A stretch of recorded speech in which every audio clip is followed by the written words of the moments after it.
Assalamualaikum warahmatullahi wabarakatuh. Waalaikumsalam warahmatullahi wabarakatuh. Berjumpa lagi dengan saya ya pada mata pelajaran kali ini. Apa kabar anak-anak semua?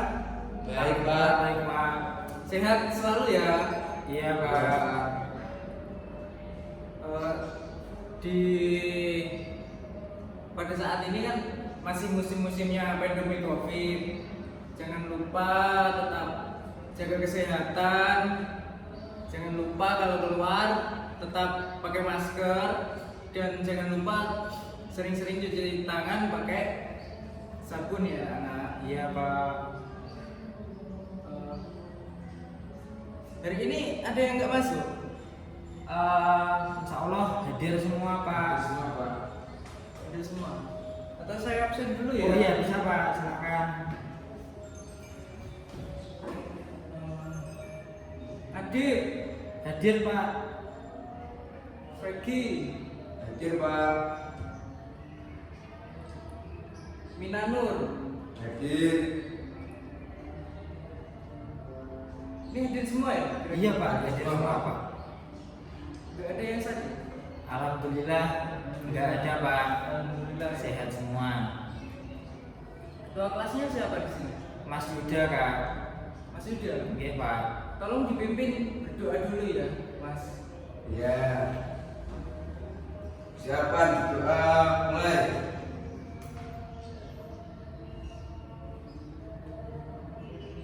Doa selesai.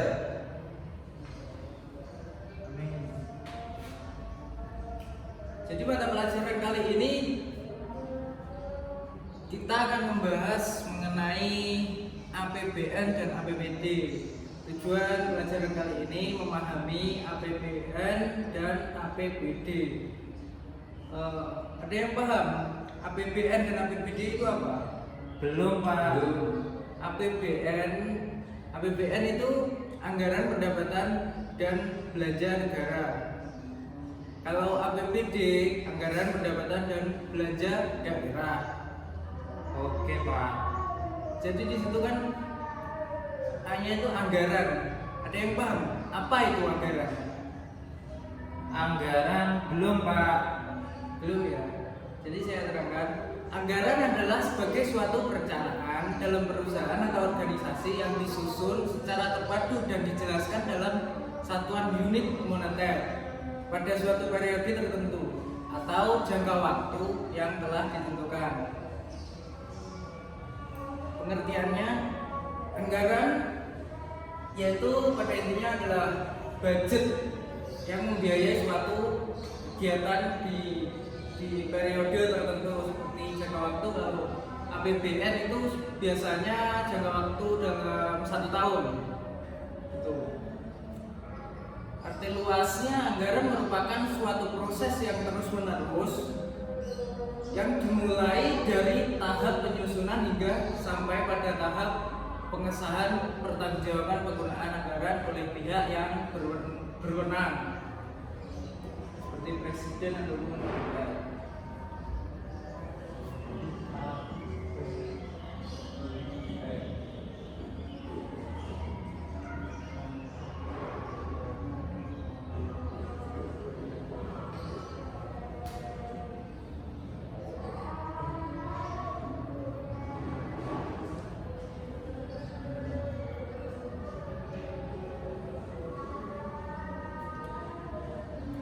Jadi siklus anggaran penyusunannya yang pertama penyusunannya ada rancangan anggaran oleh pemerintah, terus pengajuan RAPBN oleh pemerintah kepada DPR yang berakhir dengan penetapan undang-undang APBN sebagai pengesahan anggaran. Terus pelaksanaannya anggaran oleh pemerintah, pengawasan atas pelaksanaan anggaran, pertanggungjawaban pelaksanaan anggaran, terus diperhitungkan anggaran. Dan pengertian APBN, anggaran pendapatan dan belanja negara, adalah suatu daftar yang memuat secara rinci tentang sumber-sumber penerimaan dan alokasi pengeluaran dalam jangka waktu tertentu, itu tadi dalam rangka mencapai sasaran pembangunan dalam kurun waktu kalau APBN 1 tahun ya Nana. Iya Pak. Tahap penyusunan dan penetapan APBN. Tahap penyusunannya pertama perencanaan APBN,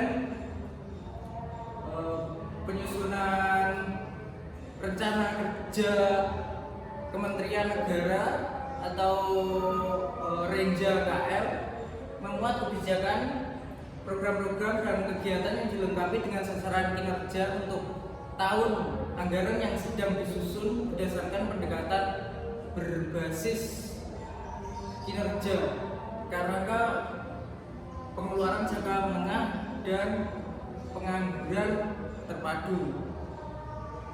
Pembahasan Renja KL itu pemerintah menyampaikan pokok-pokok kebijakan fiskal dan kerangka ekonomi makro kepada DPR.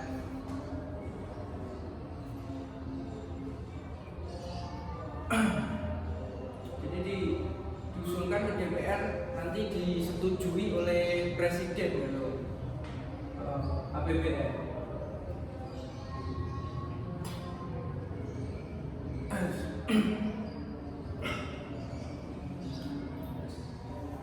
Jadi apa ya? Sampai sini ada yang ditanyakan? Belum Pak. Kita lanjut materi aja Pak. Penetapan UU APBN, nota keuangan dan RAPBN serta RKA KL yang telah dibahas dalam sidang kabinet disampaikan pemerintah kepada DPR. Selambatnya biasanya kalau APBN itu Agustus atau selambatnya Oktober. Pembicaraan antara pemerintah dengan DPR terdiri dari beberapa tingkat. Yang pertama, tingkat 1, Presiden menyampaikan pidato pengantar RUU APBN di depan sidang paripurna DPR. Yang tingkat kedua,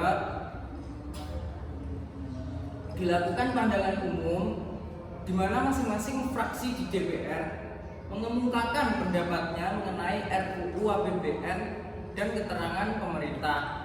Jawaban pemerintah atas pandangan umum tersebut biasanya diberikan oleh Menko. Dan tingkat ketiga, dilakukan pembahasan rapat komisi, rapat gabungan komisi atau rapat panitia khusus.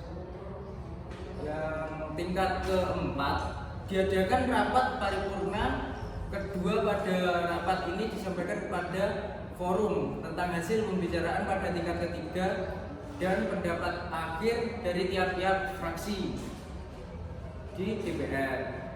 Gitu. Apabila RUU APBN telah disetujui, maka Presiden mengesahkan RUU APBN tersebut menjadi UU APBN. Apabila RUU APBN tidak disetujui DPR, maka pemerintah melaksanakan APBN tahun lalu. Hal itu sesuai dengan bunyi pasal 23 ayat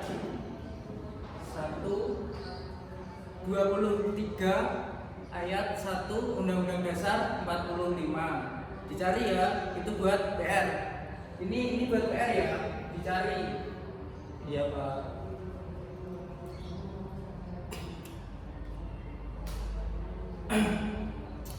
Pengawasan atas pelaksanaan anggaran dilaksanakan oleh pemeriksa internal, yaitu Inspektorat Jenderal atau Badan Pengawas Keuangan dan Pembangunan, maupun eksternal yang dilakukan oleh Badan Pemeriksa Keuangan, meliputi pemeriksa keuangan, pemeriksaan kinerja, dan pemeriksaan dengan tujuan tertentu.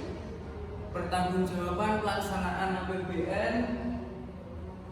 Pada tahap ini Presiden menyampaikan rancangan undang-undang pertanggungjawaban pelaksanaan APBN berupa laporan keuangan yang sudah diaudit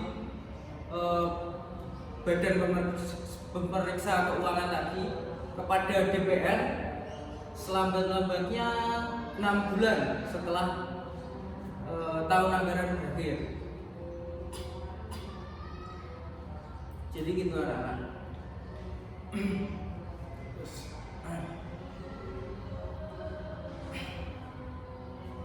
Jadi ini nanti dicari melalui internet ataupun buku pelajarannya ya Pak. Iya Pak. Jadi selanjutnya APBD, anggaran pendapatan dan belanja daerah. Yang kedua APBD, anggaran pendapatan dan belanja daerah. Bedanya kalau tadi APBN itu di taraf negara, kalau sekarang APBD itu belanjanya di taraf daerah atau kabupaten. Jadi pengertian APBD, anggaran pendapatan dan belanja daerah, adalah suatu rencana kerja pemerintah daerah yang mencakup seluruh penerimaan dan belanja atau pengeluaran pemerintah daerah, baik provinsi ataupun kabupaten, dalam rangka mencapai sasaran pembangunan dalam kurun waktu 1 tahun biasanya juga 1 tahun, yang dinyatakan dalam satuan uang dan disetujui oleh DPRD. Kalau APBN tadi kan oleh DPR, kalau APBD oleh DPRD daerah. Penyusunannya dan penetapan anggaran APBD, perencanaan APBD untuk menyusun rancangan APBD diperlukan adanya urutan prioritas dan plafon anggaran sementara atau PPAS sebenarnya, merupakan program prioritas dan patokan batas maksimal anggaran yang diberikan kepada SKPD untuk setiap program sebagai acuan dalam penyusunan RKA SKPD. Jadi proses perencanaan dan penyusunan APBD mengacu pada peraturan PP nomor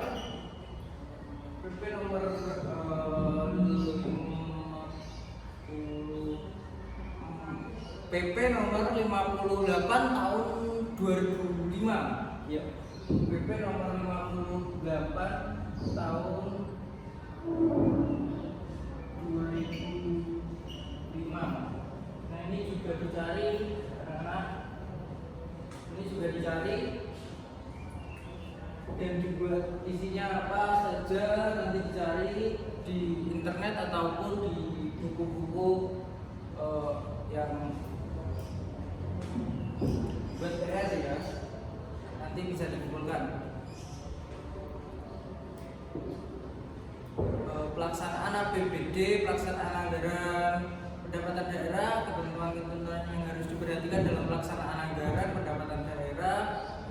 Biasanya semua pengelolaan terhadap pendapatan daerah harus dilaksanakan melalui rekening kas umum daerah. Setiap pendapatan daerah harus didukung oleh bukti yang lengkap dan sah.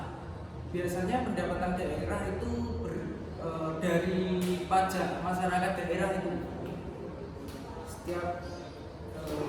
Setiap satuan kerja tidak boleh melakukan pungutan selain dari yang ditetapkan dalam peraturan perundang-undangan. Pendapatan daerah juga menyangkut komisi, rabat, potongan atau pendapatan lain. Dengan menggunakan nama dan dalam bentuk apapun yang dapat dinilai dengan uang, baik yang secara langsung merupakan akibat dari penjualan, tukar-menukar, hibah, asuransi dan atau pengadaan barang dan jasa, termasuk pendapatan bunga, jasa giro atau pendapatan lain yang timbul sebagai akibat penyimpanan dan anggaran pada bank. Semua pendapatan dari dana perimbangan dan lain-lain pendapatan yang sah dilaksanakan melalui rekening kas umum daerah itu tadi dan dicatat sebagai pendapatan daerah.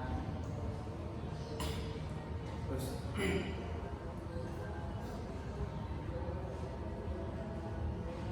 ini boleh dicari kalau mau mencari ini juga. Jadi nggak apa-apa buka HP dulu mencari mana Ya Pak. struktur APBD, strukturnya pendapatan daerah selanjutnya dikelompokkan atas pendapatan asli daerah atau PAD, pendapatan asli daerah. Terus dana perimbangan, lain-lain pendapatan daerah yang sah, belanja daerah selanjutnya dikelompokkan atas belanja tidak langsung, belanja langsung. Jadi seperti itu. Surplus, defisit, pembiayaan daerah terdiri dari penerimaan pembiayaan.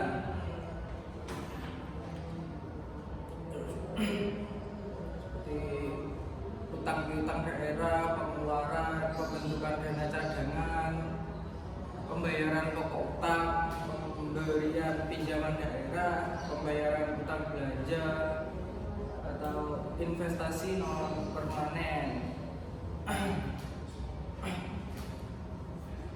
Jadi ada yang ditanyakan anak-anak mengenai APBN atau APBD. Sementara belum, Pak. Ampun Pak, paham Pak. Paham ya anak-anak? Iya. Ini tadi buat PR aja. Besok bisa dikumpulkan di meja bapak ya. Ya. Untuk kelompokan Pak, individu Pak. Individu ya anak-anak ini. Iya Pak. Cuma 2 tugas kan. Jadi individu saja. Sendiri-sendiri nanti saya nilai. Jadi cukup sekian pelajaran kali ini. Saya tutup dengan bacaan Alhamdulillahirabbil alamin. Amin. Semoga pelajaran kali ini dapat bermanfaat bagi